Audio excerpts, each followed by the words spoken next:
Hello everyone, আশা করি আপনারা সকলে ভালো আছেন ও সুস্থ আছেন। জাতীয় গণ আন্দোলন শিক্ষা উপদেষ্টা প্রতিনিধির সঙ্গে শিক্ষক নেতাদের যে আলোচনা হলো তা নিয়ে আপনাদের ডেলি ক্যাম্পাসে একটি নিউজ প্রকাশিত হয়েছে।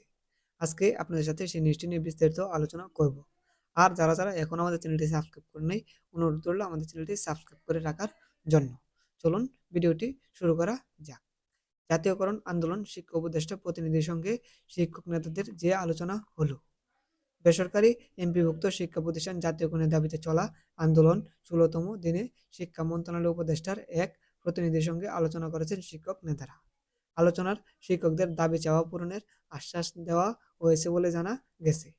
বৃহস্পতিবার ২৭শে ফেব্রুয়ারি সচিবালয়ে এ আলোচনা অনুষ্ঠিত হয়।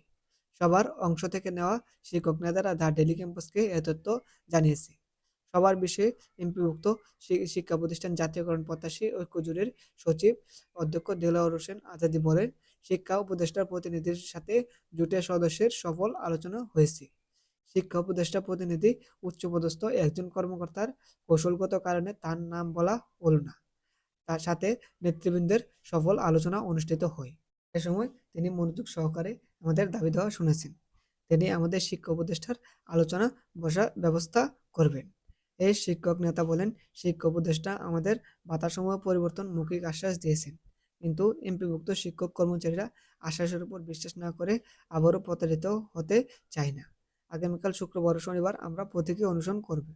এর আগে বৃহস্পতিবার প্রতীকী অনশনের পাশাপাশি দুপুর ১২টা ৩০ মার্চ টু সেক্রেটারিয়েট কর্মসূচি পালন করেন আন্দোলনরত শিক্ষকরা। শিক্ষকদের মিছিলে শিক্ষা ভবনের দক্ষিণ পাশের রাস্তা অতিক্রম করা শুরু করলেও পুলিশ ব্যারিকেড দেয়।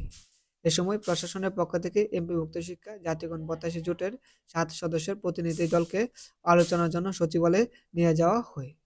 তাহলে আপনারা বুঝতেই পারছেন যে বেসরকারি এমপিভুক্ত শিক্ষা প্রতিষ্ঠান জাতীয়করণের দাবি নিয়ে তারা কিন্তু আন্দোলন অনুষ্ঠান করছেন।